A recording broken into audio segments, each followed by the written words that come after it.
여러분, 우리의 눈으로 확인되는 이 세상은 시간과 함께 존재하며 시간 속에서 태어남과 사라짐이 반복합니다.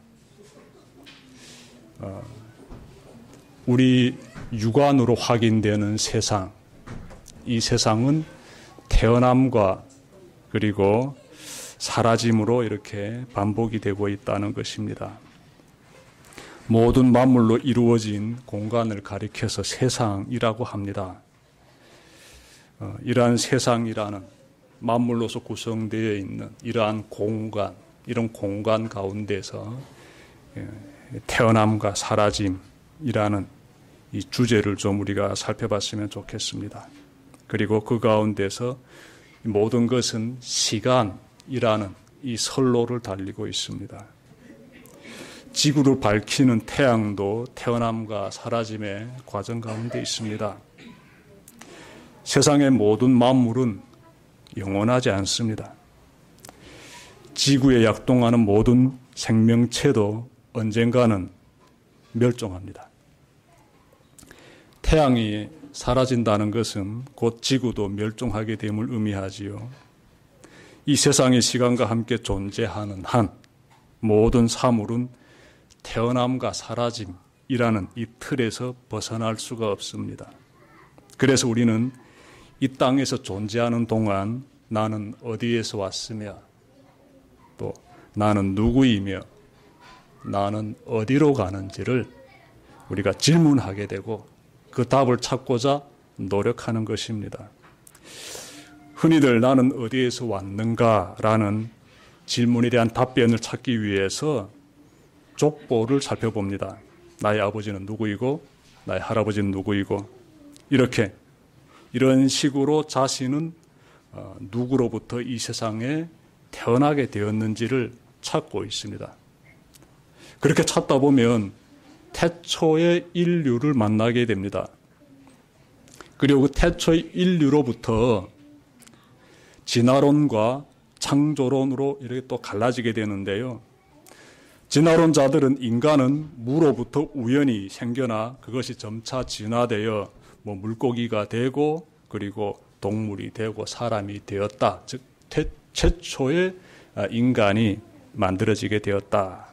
이렇게 진화론주의자들은 말합니다. 반면에 창조론자들은 세상을 창조하신 하나님이 지구의 모든 생명체를 만드시고 마지막에 인간을 만드셨으며 우리는 그 태초의 인간의 후손이다라고 말합니다. 이 자리에 계신 여러분 모두는 진화론이 아닌 창조론을 믿고 있습니다. 그렇죠? 다시 말해 나는 창조주 하나님에 의하여 창조된 인간임을 우리는 믿고 있습니다. 하나님은 모든 만물을 시간이라는 세계 속에 머물도록 창조하셨습니다. 여기서 창조주의 세계와 피조물의 세계가 분명히 갈라지게 됩니다. 창조주의 세계는 영원한 세계이며 피조물의 세계는 시작과 끝이라는 시간 속에 갇힌 유한한 세계입니다. 우리는 영원하신 창조주 하나님 전지전능하신 삼위일체 하나님으로부터 나는 누구인지를 깨닫습니다. 우리의 깨달음의 길은 예수님의 탄생에서 비롯됩니다.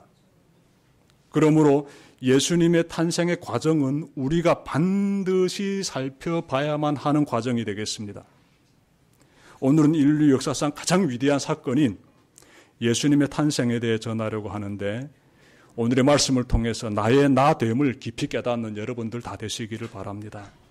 여러분 18절 보십시오. 예수 그리스도의 태어나심은 이러하다.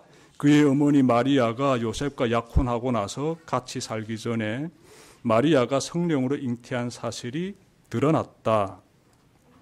18절 말씀이었습니다. 이 말씀이 너무나 중요합니다. 지금으로부터 약 2000년 전에 이스라엘의 나사렛 동네에 한 총각이 살고 있었습니다.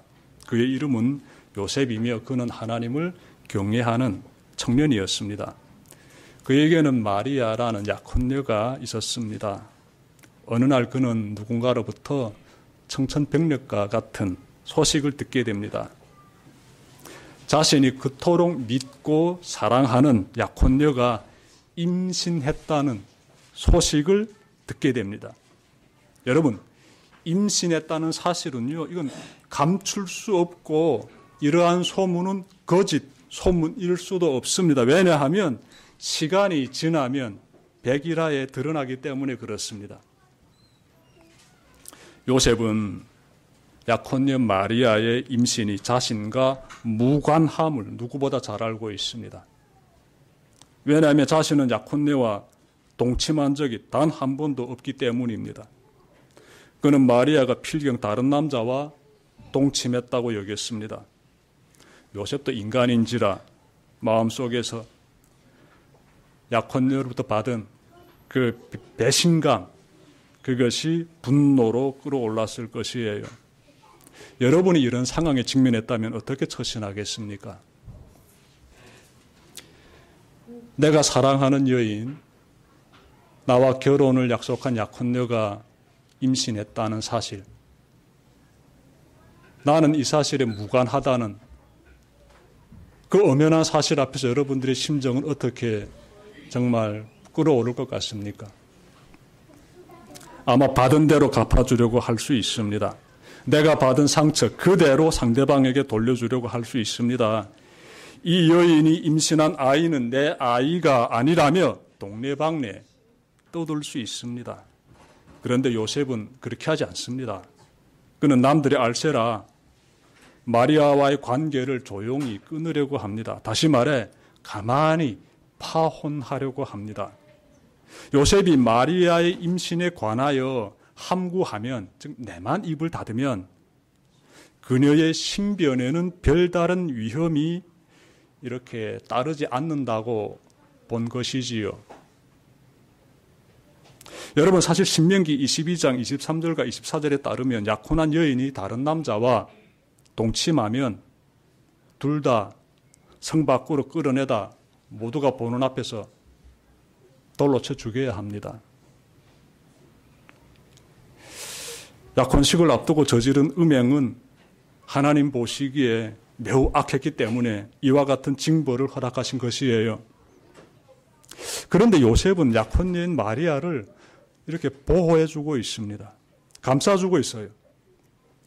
이러한 요셉의 모습을 보면 19절 보시면요, 요셉에 대해서 성경은요, 의로운 사람이다 이렇게 말씀하고 있습니다. 의로운 사람이다. 여러분, 의로운 사람이다라는 평가는 아무에게나 붙여지는 평가가 아니에요.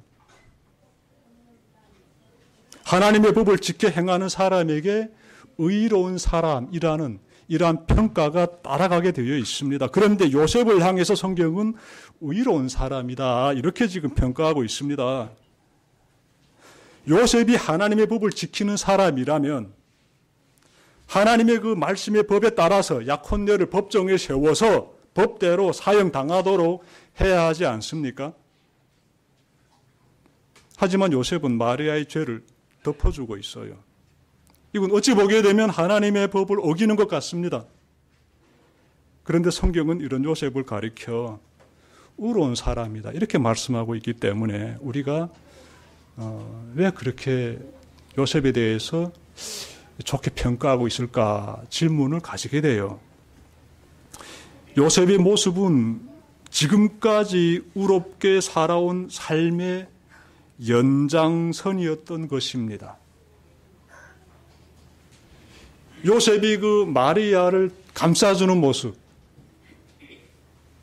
어떤 남자와 동침해서 임신했는지는 알 수 없지만 임신한 사실은 확실한데 요셉으로서는 분노할 뻔하고 하나님의 법 앞에 세워가지고 심판받게 해야 할 법한데 그러지 않고 지금 감싸주고 있지 않습니까? 이러한 모습을 보면서 우리가 좀 생각해 봐야 되지요. 이런 요셉을 지금 성경은 의롭다라고 하는데 뭐가 의롭지? 하나님의 법 어기는 것 같은데 이런 생각을 가지면서 살펴보게 되면은 요셉이 취하고 있는 행동은 그의 삶의 연장선 가운데 있다라는 사실이에요. 그의 삶의 연장선 가운데. 여러분, 우리가 하나님은 어떤 분이신지를 좀 살펴봐야 되는데요. 역대상 19장 17절 앞부분 보시면 나의 하나님 주님께서는 사람의 마음을 헤아리시고 정직한 사람을 두고 기뻐하시는 줄을 제가 압니다. 이렇게 말씀하고 있어요. 무슨 내용인가 하면 하나님은요, 우리의 마음을 감찰하고 계신다는 것입니다. 하나님은 우리 마음을 다 알고 계신다는 것이에요. 그리고 하나님 보시기에 정직한 사람, 그 사람은 하나님께서 어떻게 바라보시는가 했더니 기쁘게 바라보신다는 것입니다. 하나님은요, 요셉의 일관된 삶을 다 알고 계십니다. 그 가운데서 요셉이 자기 희생의 긍휼을 베풀고 있음을 바라보신 것이에요. 약혼녀의 임신 소식에 가슴이 찢어지듯이 아팠겠지만 그 고통을 드러내지 않고 그녀의 생명을 보존해주고자 긍휼로 덮어주는 모습이 하나님 보시기에 의로웠던 것입니다. 그래서 요셉을 의로운 사람이다라고 평가하고 있는 것이에요. 우리의 삶에서도 누군가의 잘못을 찾아내고 꾸짖기보다는 감싸주고 덮어주는 긍휼의 모습들이 꼭 나타나기를 바랍니다. 그런 사람이 하나님 보시기에 의로운 사람이에요. 요셉이 하나님 보시기에 의로운 사람이었다면 그의 약혼녀인 마리아는 어떤 사람이었을까요? 요셉은 필경 자신처럼 신앙심이 깊은 사람을 배우자로 선택하려고 했을 것입니다. 당연하지요. 예. 평생 같이 살 사람 함부로 선택합니까? 요셉이라는 사람이 하나님 보시기에 의로운 사람, 즉 신앙심이 깊은 사람이다라게 되면은 그 사람은 당연히 자신의 배우자를 함부로 선택하지 않지요. 나처럼 신앙이 깊은 사람을 선택하지요. 그래야 부부가 살면서 깊은 공감대를 형성하게 돼요. 신앙심도 또 견고해지게 되는 것입니다. 사람은 누구나 자신과 비슷한 사람과 만나서 대화하고 싶어 하고 관계를 맺고 싶어 합니다. 우리 인간의 본성이에요. 정직한 사람은요, 정직한 배우자를 찾습니다.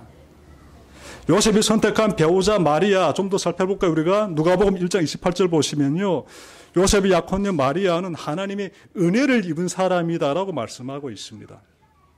하나님의 은혜를 입은 사람이다. 하나님은 아무나 선택하여 하나님의 아들을 임신하게 하지 않으십니다. 이 마리아가 하나님의 아들을 임신하게 되는데 하나님께서 아무 여성에게나 네가 하나님의 아들을 임신해라라고 이렇게 허락하지 않으십니다. 하나님 다 살펴보시는 거예요. 하나님의 은혜 입은 여성 마리아이기 때문에 그 여성에게 하나님께서 자신의 아들 잉태하게 하신 것이지요. 마리아의 모습 보니까 하나님의 말씀에 무조건 순종합니다. 무조건 순종해요. 그녀는 자신이 약혼 남자도 모르게 혼전 임신을 하면 사회로부터 어떤 시련에 직면하게 될지를 모르지 않습니다. 알고 있어요. 그럼에도 불구하고 하나님의 뜻에 순종하면서 아기 예수를 잉태하기로 결정합니다. 누가복음 1장 38절 뒷부분 보시게 되면 마리아가 이렇게 말해요. 당신의 말씀대로 나에게 이루어지기를 바랍니다. 완전히 순종하는 모습이에요. 요셉의 약혼녀인 마리아도 요셉 못지않게 깊은 신앙의 소유자였던 것입니다.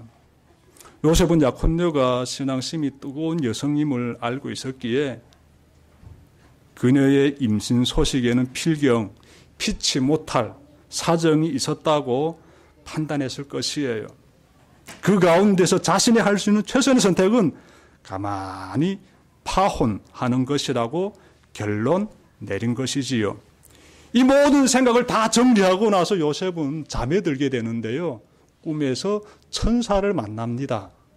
천사가 요셉에게 한 소식을 전하게 되는데 그 소식은 요셉이 낮에 들었던 소식보다 더 굉장한 소식이었어요. 20절과 21절 보십시오.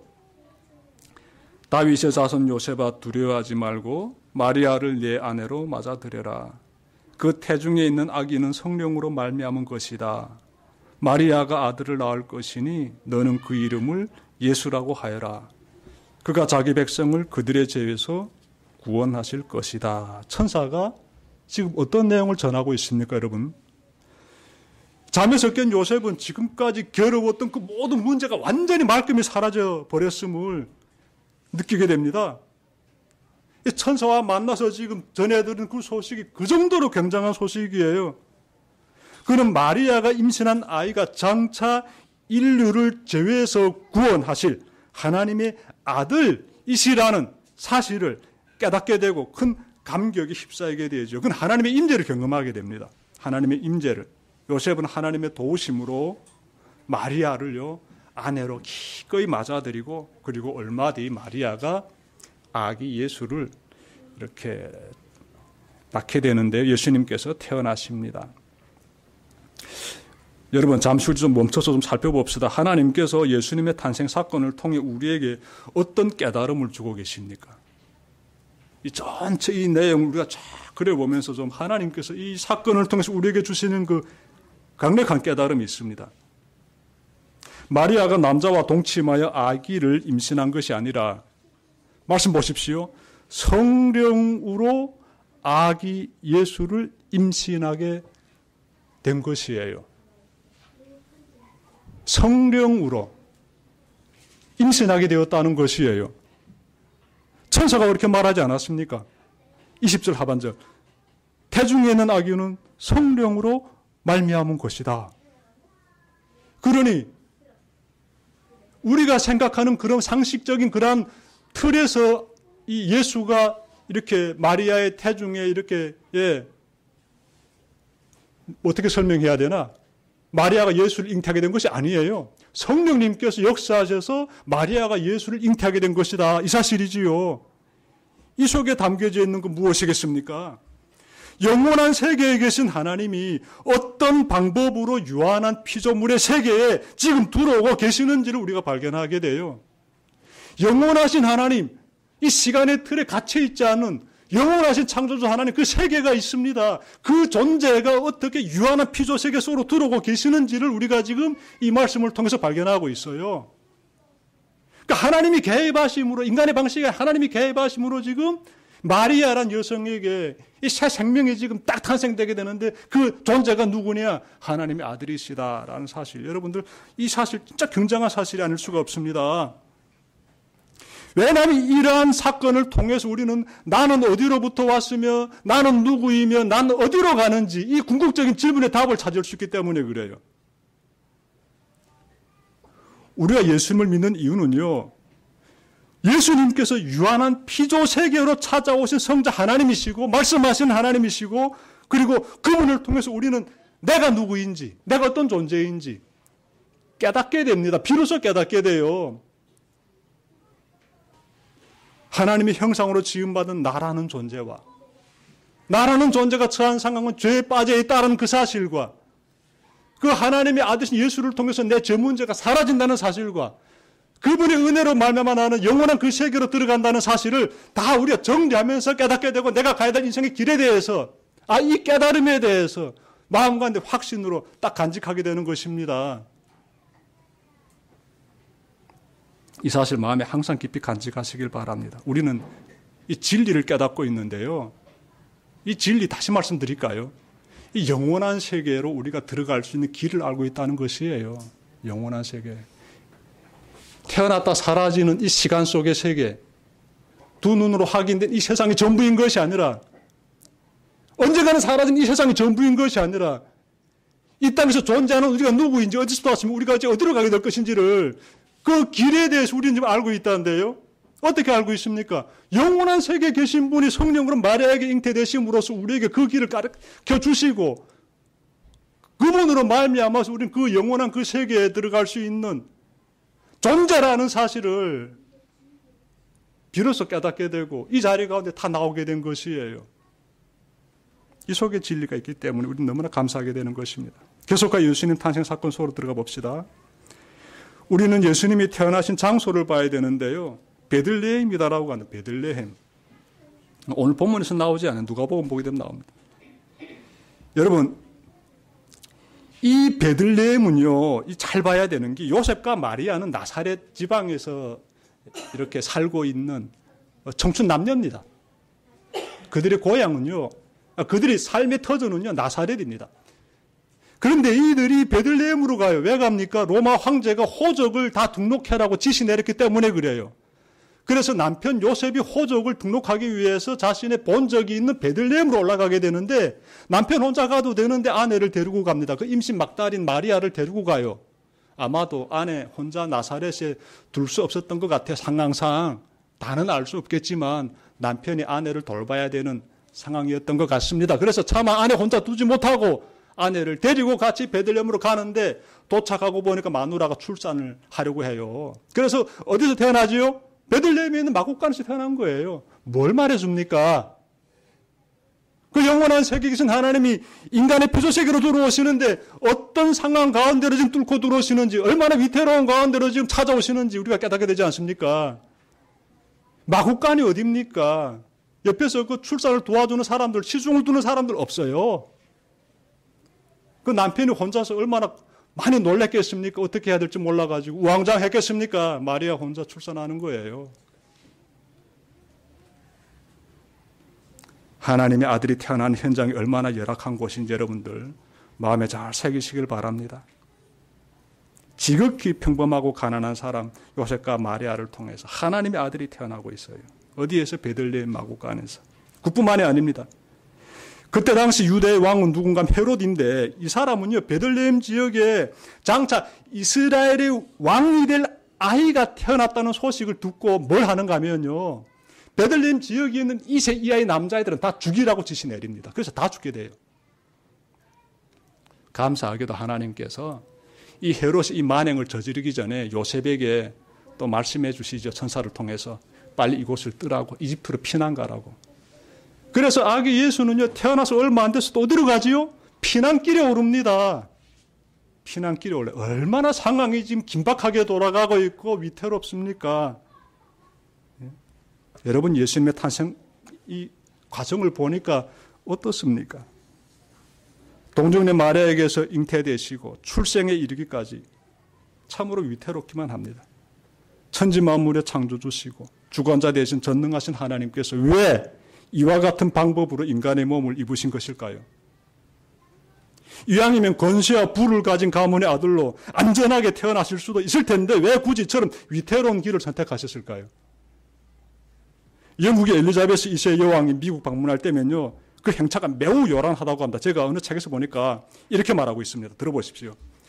여왕이 싣고 온 2톤의 짐 속에는 각 행사 때마다 입을 옷 2벌씩, 누군가의 장례식에 참석할 경우를 대비해서 상복 1벌, 혈장 19리터, 흰색 가죽 변기 커버 등이 들어있었습니다. 그러면은 전속 미용사, 시종 2명, 그 외 한 무리의 시중 두는 사람들을 데리고 왔습니다. 여왕이 잠시 외국을 방문하는 데만도 최소한 2천만 달러가 듭니다. 어떻습니까, 여러분? 어느 한 나라의 왕도 이 정도의 행차를 합니다. 그런데 온 세상의 왕이 되신 하나님은 너무나 초라하게 그지없는 그러한 모습으로 이 세상에 찾아오고 계신 것입니다. 그래서 그 이유에 관해서 왜 이렇게 하셨을까?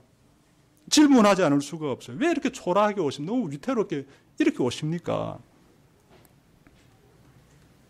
제가 며칠 전에 잠실교회에서 이렇게 고구마 봉사를 하다가, 고구마 구이 봉사를 하다가 60대 초반 정도 돼 보이는 그 한 여성으로부터 놀라운 말을 들었습니다. 제가 여성에게 이 고구마를 팔면서 주일이면 이 잠실교회 오시지요 라고 내가 건의드렸습니다. 왜냐하면 이분이 잠실교회 다니지 않는다고 얘기하셨기 때문에 본인이 먼저. 그래서 고구마 드리면서 주일이면 잠실교회 참 좋은 교회인데 한번 찾아오시지요 라고 제가 건의드렸습니다.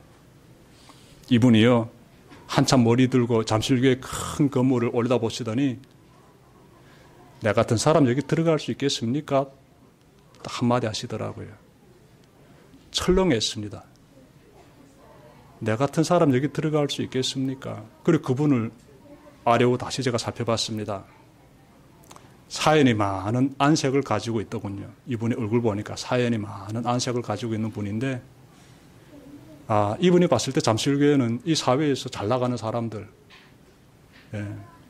그런 사람들이 모여있는 그러한 공동체로 여겨졌던 것 같습니다. 그래서 제가 그랬어요. 아니 그렇지 않습니다. 찾아와 보십시오. 따뜻하게 맞아해 줄 것입니다.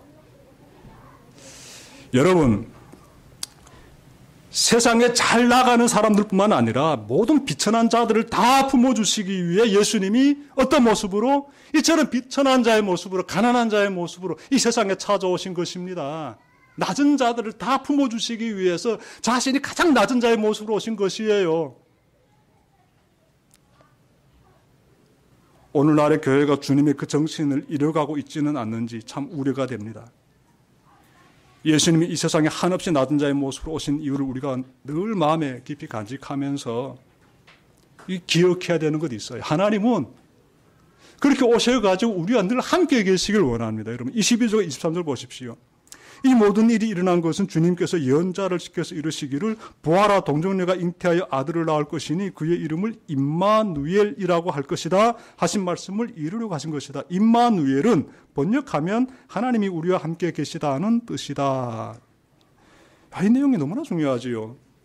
하나님께서 이미 600여 년경에 이사야 선지자를 통해 하나님의 아들이 어떤 방법으로 이 세상에 찾아오시는지를 말씀하셨습니다. 보십시오. 동정녀가 잉태하여, 동정녀 아시죠? 남자를 모르는 수처녀입니다. 그러한 여성이 성령으로 잉태하여 아들을 낳을 것이니 그 이름을 임마누엘이라고 할 것이다. 이 예언이 예수님을 통해서 성취됩니다. 성취돼요. 동정녀 임신, 즉 인간의 상식으로 이해할 수 없는 방식으로 예수님이 탄생하셨으며 예수님을 통해서 그 다음 중요한 내용이 있습니다. 우리는 예수님과 더불어서 어떻게 영원히 임마누엘 하나님과 함께하게 된다는 것이에요. 어떤 사람들이 세상에서 뜨르르게 잘 나가는 사람들만 하나님과 함께하시는 것이 아니라 그 화려한 교회를 보면서 내가 그냥 여기 들어갈 수 있는지, 내 같은 사람도 들어갈 수 있는지 쭈삣쭈삣거리는 그 모든 사람들 다 품으시기 위해서 예수님께서 이렇게 오셨으며 그들과 어떻게 영원히 함께하신다는 것입니다. 누구든지 내게로 오라고 말씀하고요. 누구든지 내게로 오라. 영원히 함께 하겠다고 말씀하고 계세요. 영원히가 무엇입니까? 이 세상은 영원히 없어요. 이 세상은 유한한 세계입니다. 이 세상에는 영원이라는 게 있을 수가 없어요. 저 태양도 언젠가 사라지고요. 태양이 사라지면 지구도 사라지게 되고요. 이것은 모든 생명체가 다 사라짐을 의미하고 있습니다. 영원이라고요? 그 영원한 세계는 하나님 안에만 있습니다. 우리가 영원히 함께 계신다는 것은 우리가 영원히 하나님과 함께 있으면 우리 세계가 어디에 들어간다? 하나님의 세계에 들어간다는 말씀이에요. 오늘 우리는 두 가지를 바라보았습니다. 우선은 하나님이 사용하시는 두 사람, 요셉과 마리아를 바라보았습니다. 한 사람은 하나님 보시기에 의인이었으며 또 한 사람은 하나님의 은혜를 입은 사람이었습니다. 자신의 고통보다 약혼녀가 겪을 시련을 더 크게 생각하며 그녀를 위해 할 수 있는 최선의 희생을 감수하는 요셉, 그리고 하나님의 뜻을 위해서라면 자신의 인생을 전부 희생시키는 그러한 마리아, 이 두 사람을 보면서 우리는 큰 감동을 받습니다. 하나님은 이런 사람들을 통해서 인류 구원의 정말 놀랍고 위대한 역사를 이루어 가셨습니다. 여러분의 삶에서도 이와 같은 자기 희생의 모습, 신앙인의 참모습이 꼭 나타나기를 바랍니다. 그럼 하나님께서 여러분을 들어서 훌륭하게 들어 사용하십니다. 다음은 예수님이 탄생하시는 모습에서 우리는 하나님의 한없이 낮아지심을 바라보았습니다. 정말 낮아지시지요. 낮은 곳에 물이 고입니다. 겸손한 사람 주변에 사람들이 모입니다. 자신을 한없이 낮추면, 여러분 우리 한번 생각해 봅시다. 그 인격 가운데서 하나님의 임재가 나타난다는데요.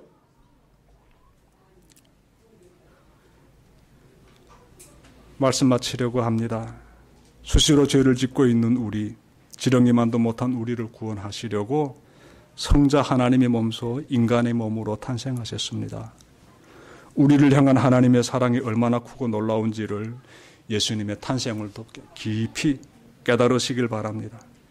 예수님의 탄생을 기념하고자 이 자리에 나온 여러분의 심령이 구원의 주님에 대한 진심 어린 감사로 늘 가득 차시기를 주님의 이름으로 축원합니다. 기도드립시다.